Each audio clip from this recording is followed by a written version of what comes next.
יופי. אז בוקר טוב לכולם. אני מאוד מאוד שמחה ומברכת על כל מי שהצטרף לבוקר הזה, ועל כל העשייה המשמעותית שלכם. אנחנו נכנסים לראש חודש כסלו,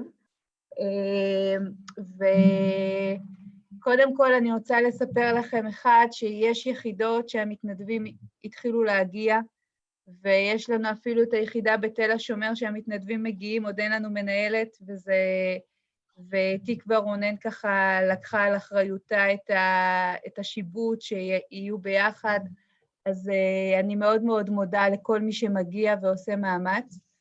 עדיין לא נפתר לנו האפשרות לעבוד מהבית, אבל אנחנו ממשיכים לחזק אתכם לא לדאוג, ואני ככה רוצה לשתף אתכם, ולהגיד לכם יש לנו יחידות שבגלל שאין מנהלת, זה יותר מורכב, ועדיין אני מאוד מאוד שמחה שאתם מצטרפים להרצאות, כי זה מאוד מאוד חשוב. אתמול נתתי הרצאה, יש משהו שנקרא מתג של גמלאים דרך ההסתדרות, ואני שמחה כי ככה אילנה משערי צדק ראתה בטעות, לא בטעות, אז היא אמרה לי, זוהר, אבל תרצי גם לנו, ובאמת הרבה זמן גם לא הרציתי לכם על הזכויות, אז אנחנו נעשה בתחילת דצמבר הרצאות בנושא של זכויות בכלל, זכויות בריאות, כמו שחזרנו להתחלה, להחזיר אתכם לכל הידע שהיה לכם קודם, כי זה לא פחות חשוב. אנחנו פותחים את הבוקר הזה, בבקשה מאוד מאוד חשובה, ושיתוף פעולה מאוד מאוד יפה, שמתקיים עם עמותת אביב לניצולי השואה. ואני בקשר איתם הרבה מאוד שנים מתחילת הדרך, ואני מאוד מאוד מברכת על הפעילות שהיא מאוד מאוד גדלה עכשיו.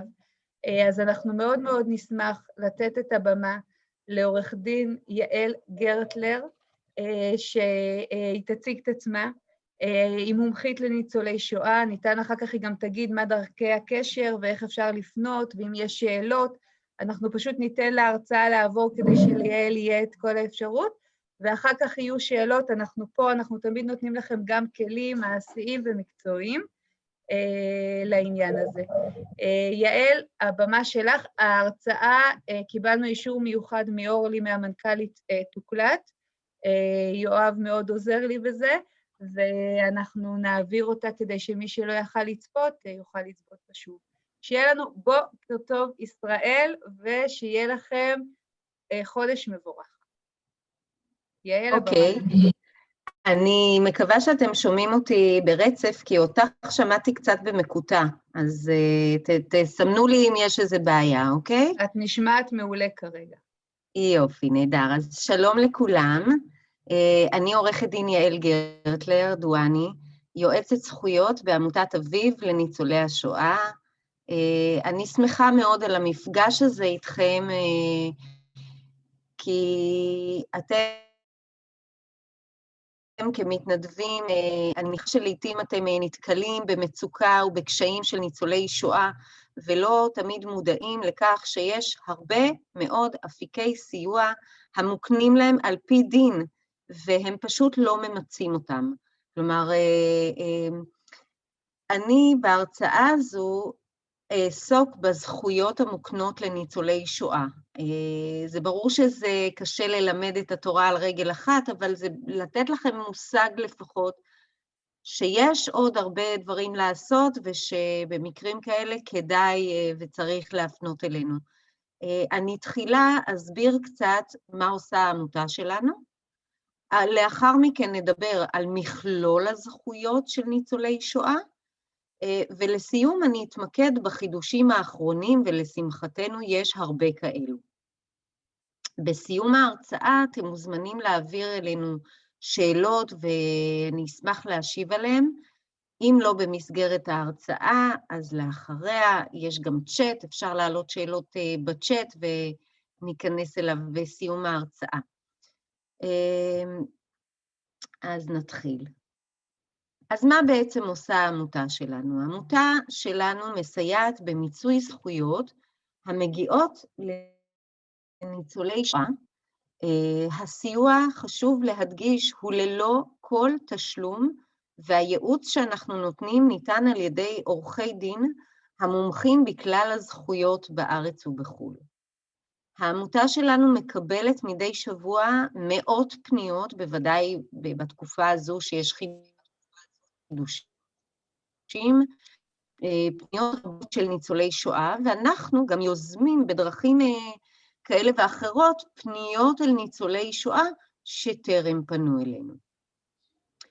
להערכתנו, כ-50% מניצולי השואה לא ממצים את מכלול הזכויות המגיעות להם. ולמה זה קורה? מדובר בתחום מורכב מאוד. יש הרבה הטבות, יש הרבה גופים, כל ניצול וניצול זכאי להטבות בהתאם לנתוניו הוא.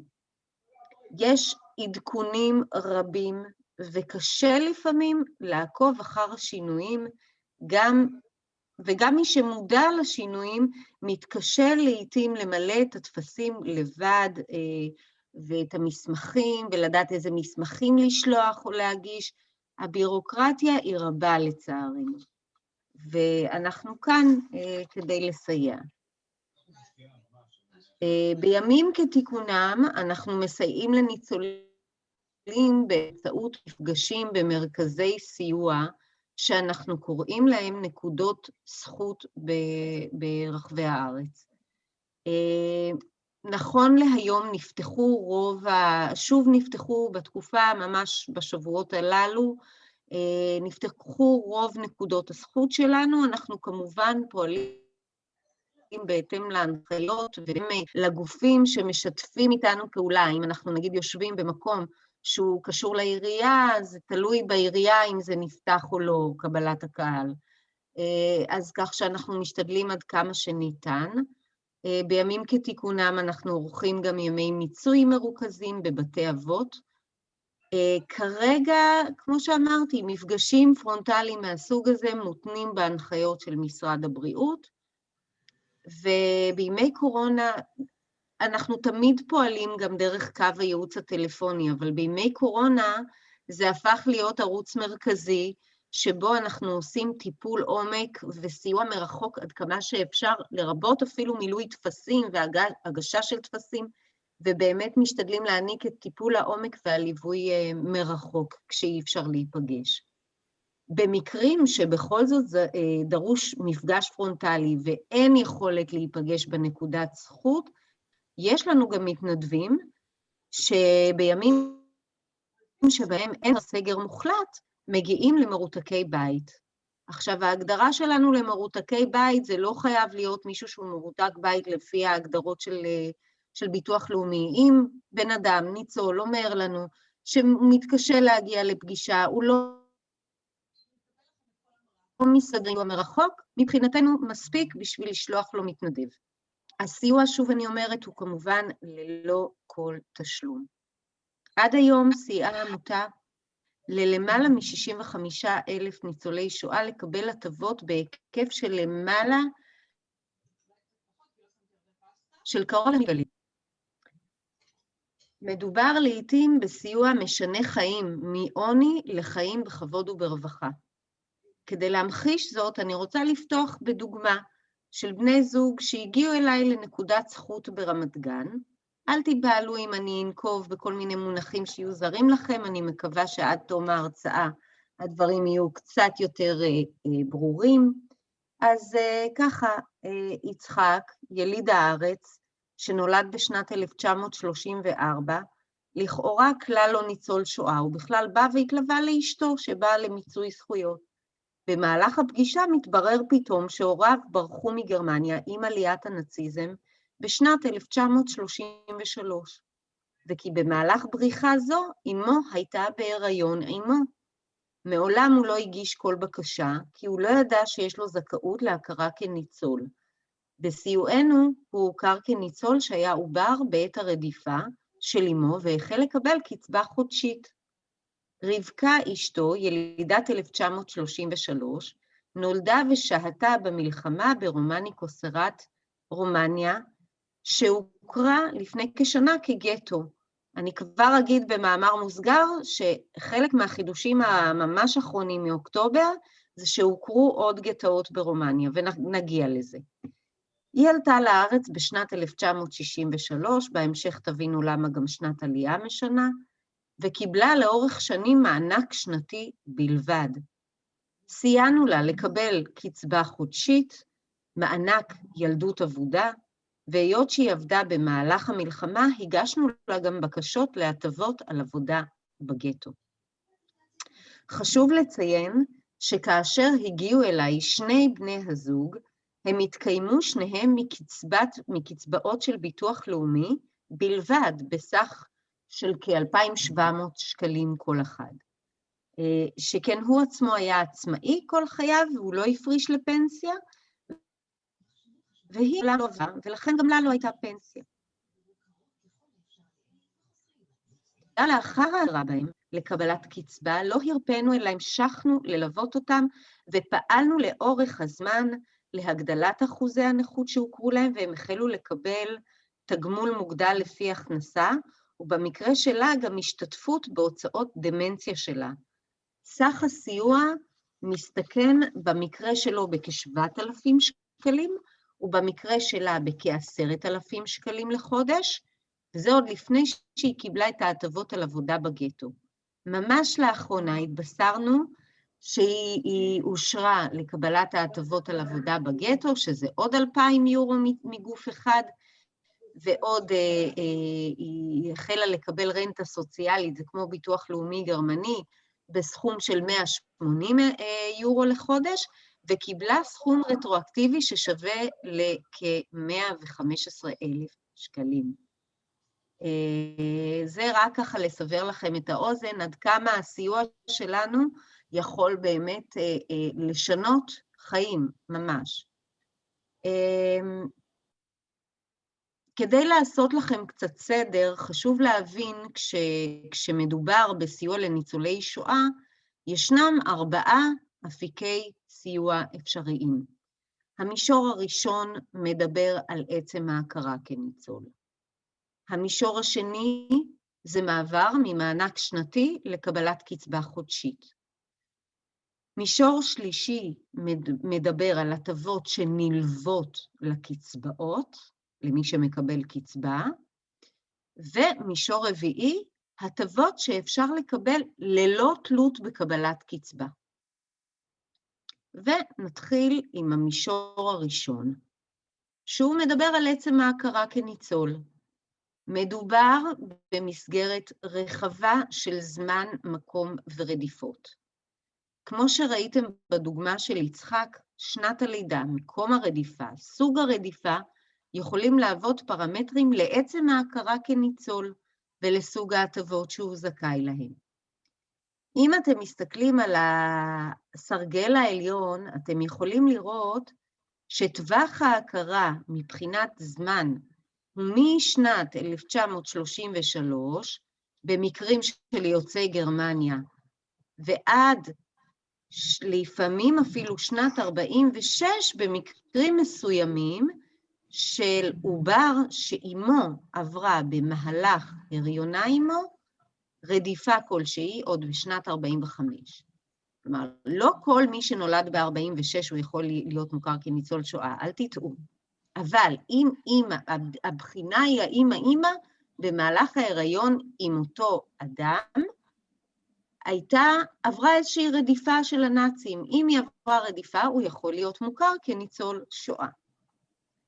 מצד שמאל של השקף, אתם יכולים לראות את סוגי הרדיפה המוכרים.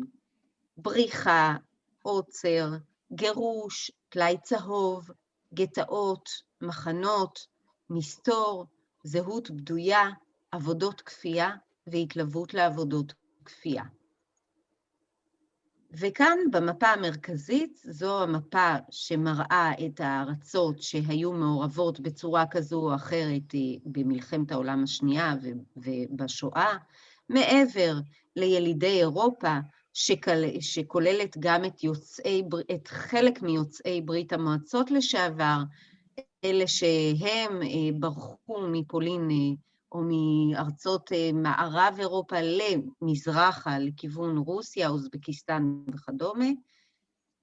יש לנו את ילידי רומניה, פולין, צרפת, יוון ועוד, וישנה הכרה גם בילידי לוב, טוניס, מרוקו, אלג'יריה ועיראק. אוקיי, אז ברגע שהוכר ניצול כניצול שואה, למה בעצם הוא זכאי? אז בהמשך ההרצאה נדבר על שלושת המישורים הבאים, על קצבה חודשית או רנטה כמו שהיא נקראת, על ההטבות הנלוות לקצבה, וכמו שאמרתי, על ההטבות ללא תלות בקבלת קצבה. ואנחנו עוברים למישור השני, והוא הזכאות לרנטת בריאות. מי שכבר מוכר כניצול, פסגת השאיפות שלנו בתור יועצים בעמותת אביב, היא שהוא יקבל קצבה חודשית, כמו בדוגמה של רבקה. יש 5 קצבאות שונות או רנטות.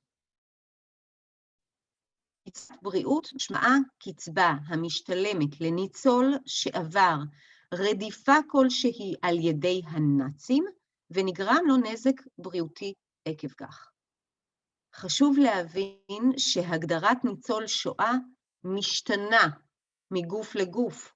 אפשר לקבל רק רנטה אחת, ולכל רנטה יש את ההטבות הנלוות לה, וכאמור, יש הטבות גם למי שלא זכאי לרנטה. לצערנו גם היום עוד יש כאלה שלא יכולים לקבל רנטה. תשאלו, למה אין קצבה אחת? למה צריך את כל הכאב ראש הזה? אז כדי להבין את זה, אני רוצה לתת לכם קצת רקע, קצת היסטוריה. נתחיל מרנטת הבאג. זו למעשה הרנטה הראשונה אחרי המלחמה, שגרמניה שילמה ישירות לניצולים. הגוף הרלוונטי זה הלשכה לענייני פיצויים אישיים בכל שנה.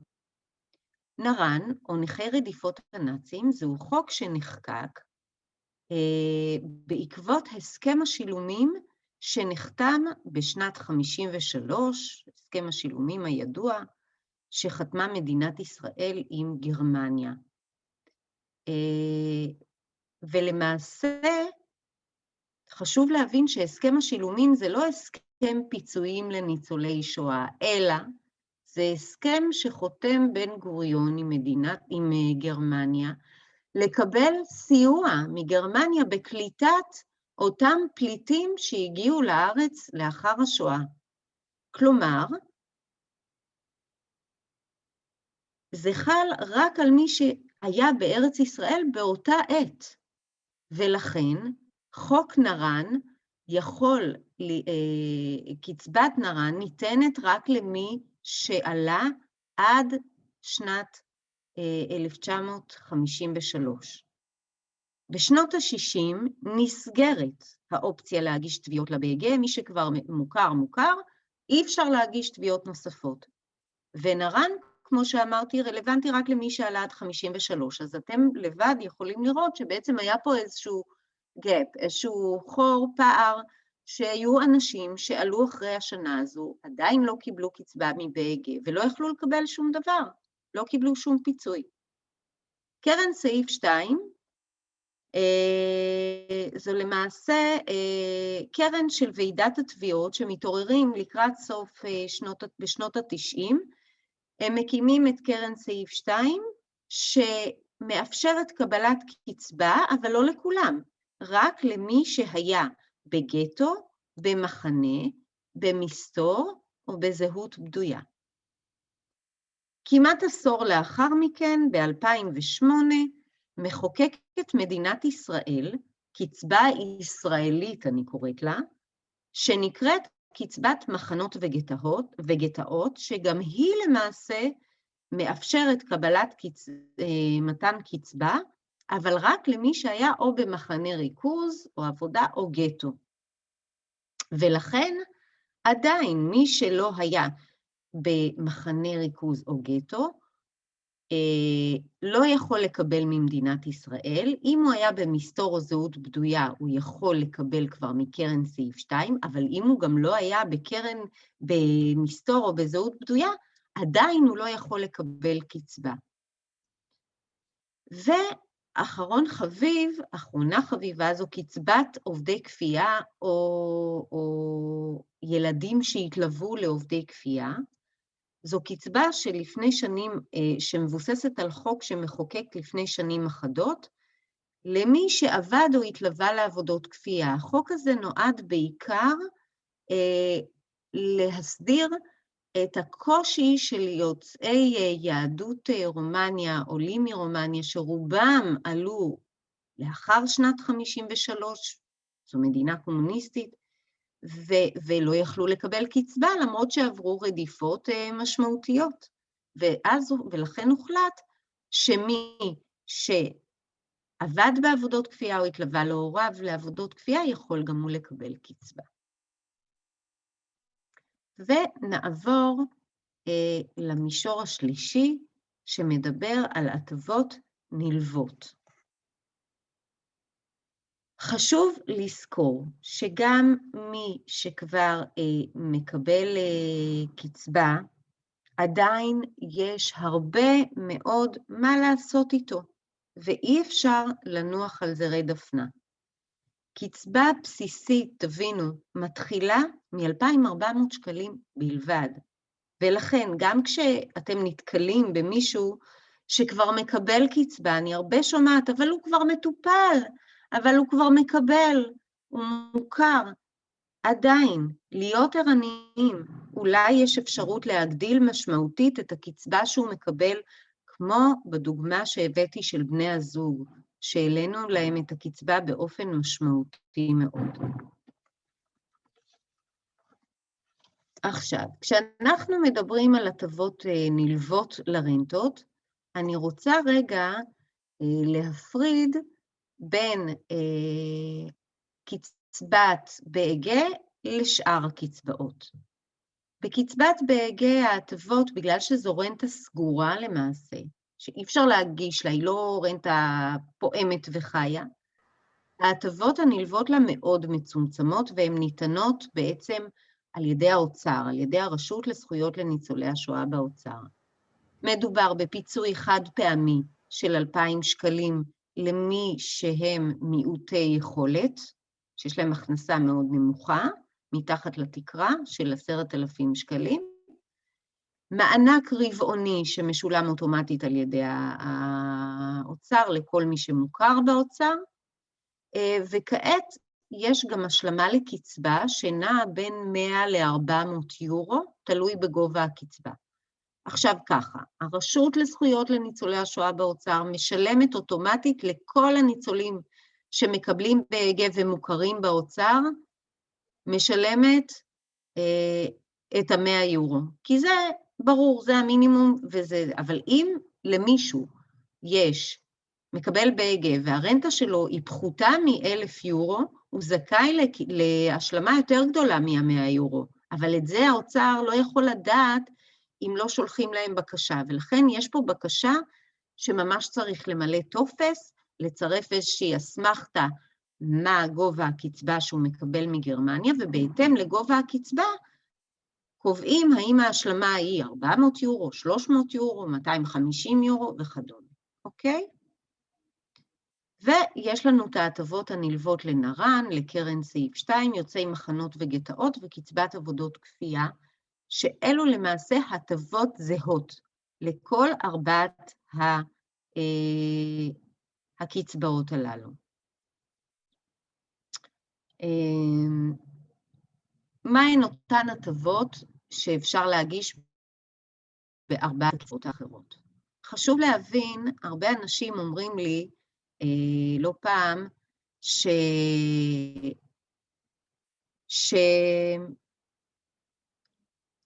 לא מבינים למה לא מגדילים להם את הקצבה, לשכן, לחברה, הגדילו, הוא מקבל יותר, זה לא קורה מעצמו, זה לא קורה לבד. אחוזי הנכות אינם גדלים על העץ, וגם לא גובה הקצבה. צריך להגיש בקשות, ואני אסביר.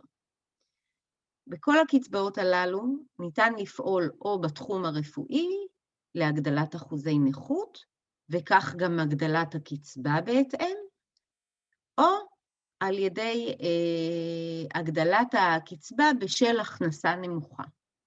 למי שיש הכנסה נמוכה, כמו בדוגמה של בני הזוג, אפשר להגיש בקשה לתגמול מוגדל, ואז משלימים את ההכנסה עד לתקרה מסוימת, אשר גובה התקרה גם הוא נגזרת של גובה האחוזים. כלומר, ככל שהאחוזים גדלים, לא רק הקצבה גדלה, אלא גם אותו חלק שהוא השלמת הכנסה, גם הוא גדל בהתאם לתקרה שנקבעת לפי גובה אחוזי הנכות. עכשיו, איך מגדילים אחוזי נכות? יש אפשרות מצד אחד להחמיר. מה זה החמרה? צריך להבין שהחמרה בטרמינולוגיה של האוצר זה לא החמרה כללית במצב הבריאותי, כי זה לא רלוונטי. החמרה, מדובר בהחמרה במחלה קיימת. למשל, במצב נפשי, 99% מהניצולים נותנים קודם כל במצב נפשי, או תגובה נפשית לרדיפות זה נקרא. כי יוצאים מנקודת הנחה שכל מי שחווה משהו בשואה, נותרה לו איזושהי צלקת, יש לו איזושהי תגובה נפשית, ולכן כולם מוכרים ולו ב-25% תגובה נפשית לרדיפות. רק בזה אפשר להגיע ל-50% ויותר, 50% פלוס תקנה 12 זה 63%, וצריך אחת לחצי שנה להגיש בקשה להחמרה במצב הנפשי, עם איזשהו מכתב מרופא משפחה או מפסיכולוג או מפסיכיאטר, שאומר שבזמן האחרון חלה החמרה במצב הנפשי, לפרט במה זה בא לידי ביטוי וכו'. והאופציה הנוספת היא הכרה במגוון רחב של מחלות נוספות. המחלות, לא כל מחלה, חשוב להדגיש שלא כל מחלה מוכרת, ולא כל מחלה היא מוכרת, ולכן, רגע, מישהו פה כל הזמן זז וזה נורא מפריע. אוקיי, יש מחלות מאוד ספציפיות שהוכרו כקשורות על ידי ועדות שני, שהוכרו כקשורות לשואה. ביניהן יש סכרת לב, יתר לחץ דם, יש אוסטאופורוזיס, שברים, יש סוגי סרטן מאוד מסוימים שמוכרים, יש מחלות עור מאוד מסוימות שמוכרות, ויש מחלת פרקים, אם זה יתפרץ מוקדם, ולמעגל ראשון, יש הבדל בין מעגל ראשון למעגל שני, תלוי בסוג הרדיפה. מעגל ראשון זה מי שהיה במחנה ריכוז, בגטו, בזהות בדויה או במסתור, או עבד בעבודות כפייה, או היה במחנה עבודה בסיביר. אלה מי שנמנים על המעגל הראשון, ומי שמוכר במעגל ראשון אפשר גם לעשות לו הכרה בירידה קוגניטיבית או דמנציה. חשוב להבין שכל מחלה שמוכרים בה, יש החזר הוצאות רפואיות מיוחדות. אם כל ניצול מקבל בעצם פטור מתרופות שבסל. מה קורה עם תרופות שאינן בסל? אז מחלות שהוכרו לך, ואתה מקבל איזושהי תרופה שקשורה לאותה מחלה, והיא מחוץ לסל, גם היא תהיה בחינם. למשל, זריקה למי שחולה באוסטאופורוזיס, וזו זריקה שהיא מחוץ לסל. בנושא של דמנציה הלכו עוד צעד, ויש גם השתתפות בהוצאות מיוחדות כמו עלות מטפלת, כמו בהשתתפות בעלות של טיטולים וכדומה. אז למעשה, בואו נעשה רגע סיכום ביניים. דיברנו על רנטות הבריאות, על ההטבות הנלוות להן, וכעת אנחנו מגיעים למישור הרביעי, שמדבר למעשה על הטבות ללא תלות בקבלת קצבה. חשוב להבין שגם בימינו לא כל ניצול יכול לקבל קצבה. לעתים אנחנו נתקלים במצבים ממש אבסורדיים של שני אחים אפילו, שעברו בדיוק את אותה רדיפה, לדוגמה, ברחו מפולין לרוסיה, או שהו בלוב, או היו בתוניס. האחד עלה לפני שנת 53, השני אחרי שנת 53, האח שעלה לפני זכאי לקצבה, ואילו זה שעלה אחרי, זכאי רק למענק שנתי ולקרן סיוע. אז מהן אותן הטבות נוספות מהגופים השונים שאינם תלויים בקבלות קצבה? אז נתחיל מהמענק השנתי. המענק השנתי נועד, כפי שאמרתי, לכל מי שאילו עלה לארץ לפני שנת 53, היה זכאי לקצבת נרן, אבל בגלל שנת העלייה הוא לא יכול לקבל קצבת נרן, ובגלל סוג הרדיפה הוא לא יכול לקבל אף לא אחת מהקצבאות האחרות, אז הוא זכאי יהיה רק למענק שנתי פעם בשנה, קרוב ל4,000 שקלים בשנה. קרן הסיוע מוועידת התביעות, זה גם פיצוי חד פעמי של 2,556 אירו, שנועד למי שלא מקבל קצבה מגרמניה. כלומר, יכול להיות מצב של מישהו שכן מקבל קצבה, אבל זו קצבה ישראלית, כמו למשל הנושא של מחנות וגטאות, או הקצבה של עובדי כפייה, אלו הן קצבאות ישראליות, שישראל חוקקה חוק והיא משלמת להם מכיסה. במקרים כאלה אפשר להגיש בקשה לקבלת אותו פיצוי חד פעמי מגרמניה.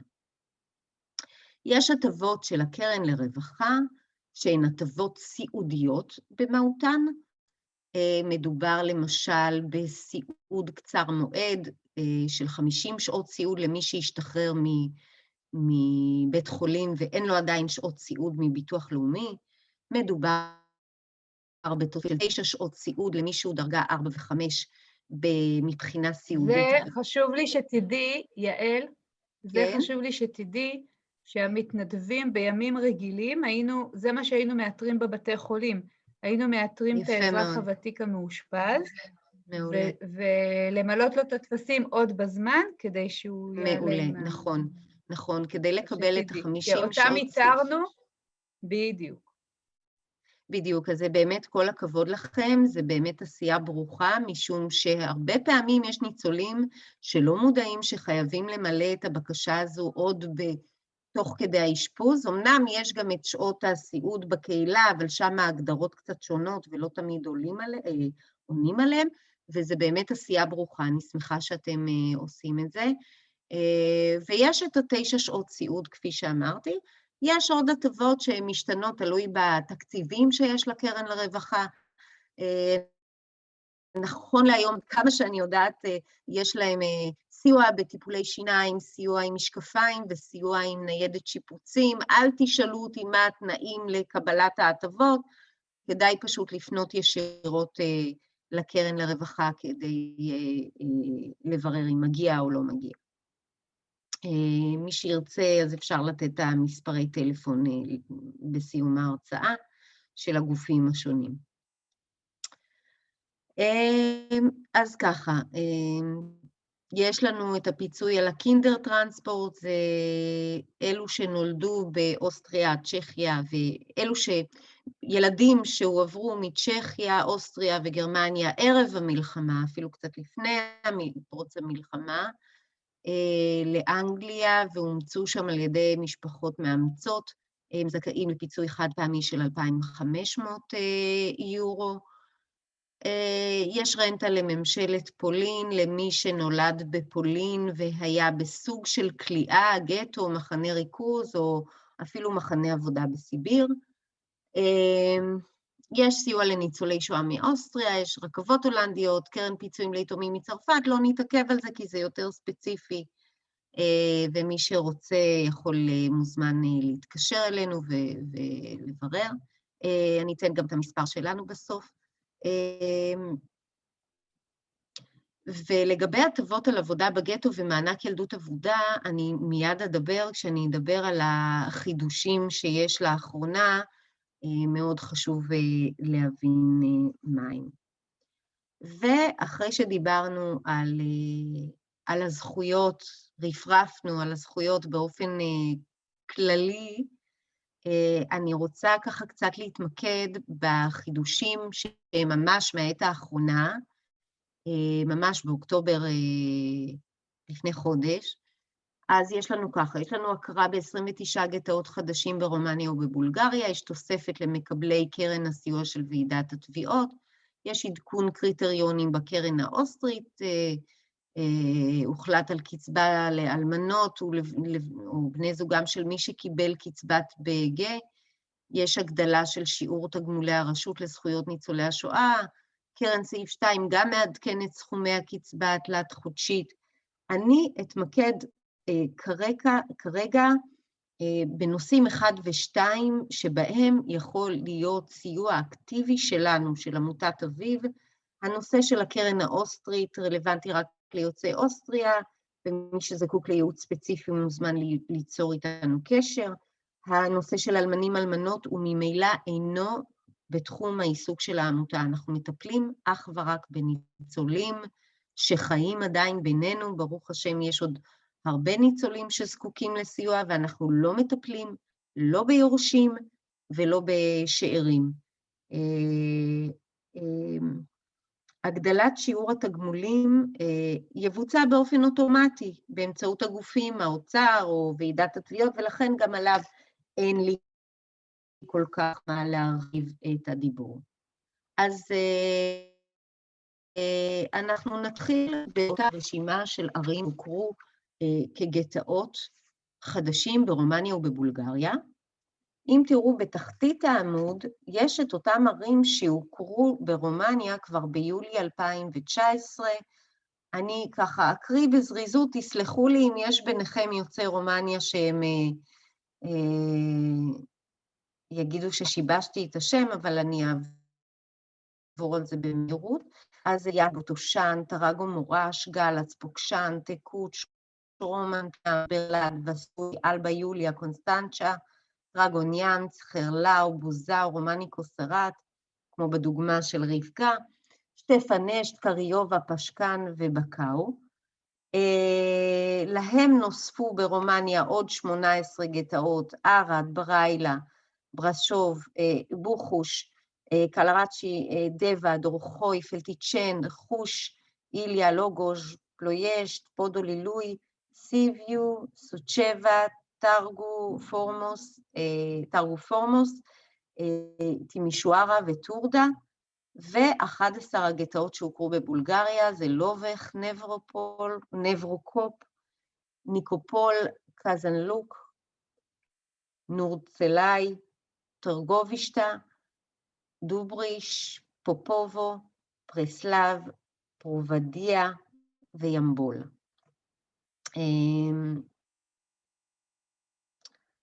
משמעות ההחלטה להכרה בגטו היא כי ניצולי שואה ששהו בגטאות אלו עשויים להיות זכאים להטבות משמעותיות.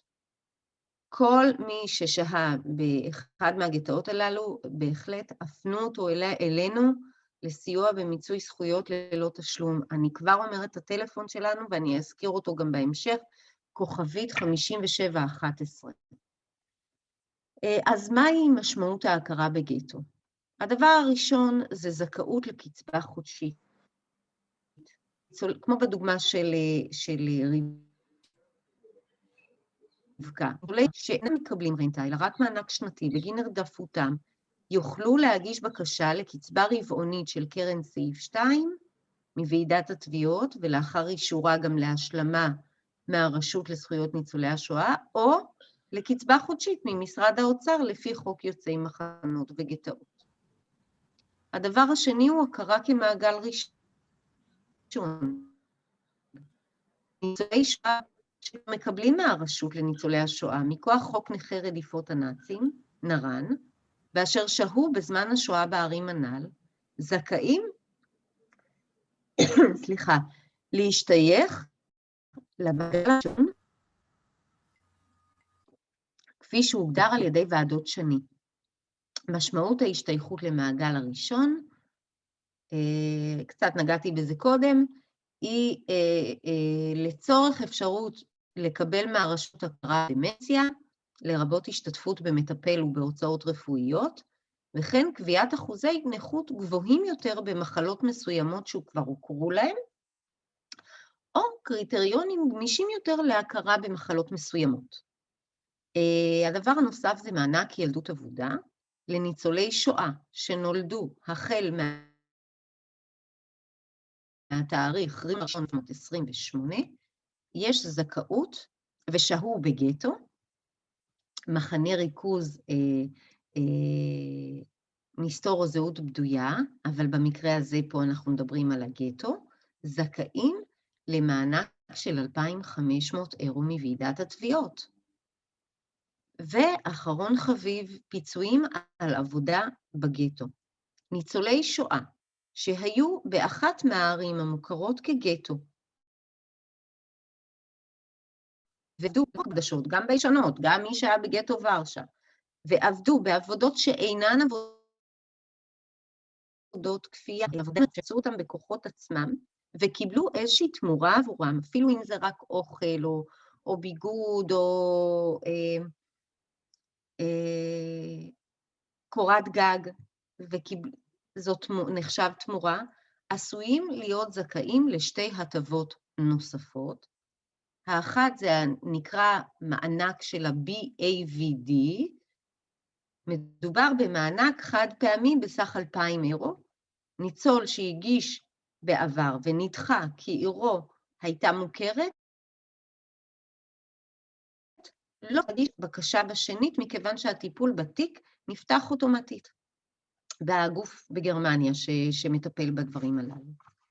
וההטבה השנייה, ZRBG, זו למעשה רנטה סוציאלית, כמו ביטוח לאומי גרמני, זו רנטה חודשית של הביטוח הלאומי הגרמני, שכוללת גם תשלום רטרואקטיבי, כמו בדוגמה שנתתי לכם של רבקה, שקיבלה 28,000 יורו, תשלום רטרואקטיבי. מי שניסה להגיש בעבר ונדחה, לצערנו צריך למלא בקשה חוזרת. לא פותחים מחדש את הישנות שנדחו. בקיצור, מי ששהה במקום כזה, שנחשב גטו ולא בטוח אם הוא ממצה זכויות, קיבל את הזכויות, הגיש את הזכויות, תפנו אותו אלינו ואנחנו נשמח לסייע בליווי עד ממש לקבלת ההטבות. ונעבור לחידוש הנוסף, שהוא מדבר על תוספת למקבלי קרן סיוע. לאחר משא ומתן בין ממשלת גרמניה לוועידת התביעות, הוחלט על תוספת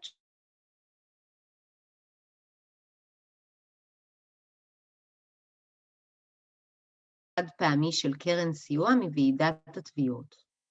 אבל, שימו לב, לא כל מי שקיבל קרן סיוע יכול ישר אוטומטית לקבל את 2,400 יורו. התוספת מיועדת לניצולי שואה שהיום אינם מקבלים קצבה חודשית מגרמניה או מהרשות לזכויות לניצולי השואה, וקיבלו בעבר את הקרן סיוע. כלומר, מי שהיום מקבל קצבה לא יכול לקבל את התוספת הזו, גם אם הוא קיבל בעבר קרן סיוע. הפיצוי יוכל להינתן גם לניצולי שואה שקיבלו בעבר פיצוי חד מבאג ולא מקבלים היום קצבה חודשית. יש מעטים כאלו שבזמנו הבנו להם את הסכום, הם קיבלו פיצוי חד פעמי ולא מקבלים לאורך שנים שום קצבה. התשלום יתבצע בשתי פעימות בשנתיים הקרובות, שני תשלומים של 1,200 אירו כל אחד. התשלום הראשון יהיה בראשית 2021, והתשלום השני יהיה בשנת 2022. בשבועות הקרובים ועד לסוף חודש נובמבר 2020, בעצם זה רק בשבועיים הקרובים למען האמת, יישלחו טפסים קצרים לבתיהם של ניצולי השואה. מוועידת התביעות נמסר לנו שאין לבדוק מולם כתובות לפני 1 לדצמבר 20, כי בימים האלה הם בעצמם עסוקים באיתור הכתובות והפרטים אל מול הרשות לניצולי שואה, והם לא יעסקו בעדכונים מגורמים אחרים. הם מאוד עמוסים, מי שמתקשר אליהם יודע שיש המתנה של איזה 40 איש בתור. מה שאני כן מציעה, אם מישהו יודע על מישהו שזכאי לפיצוי הזה, והוא שינה כתובת לאורך השנים, אפשר פשוט לעדכן את הכתובת, לוודא שהכתובת מעודכנת מול הרשות לזכויות לניצולי השואה. זה לגבי השבועיים הקרובים. ניצול שואה שעומד בקריטריונים ולא קיבל טופס הביתה עד לתאריך הנ"ל, צריך להתקשר לוועידת התביעות, יש פה את הטלפון 03-519-4400, ולבקש שישלחו אליו את הטופס.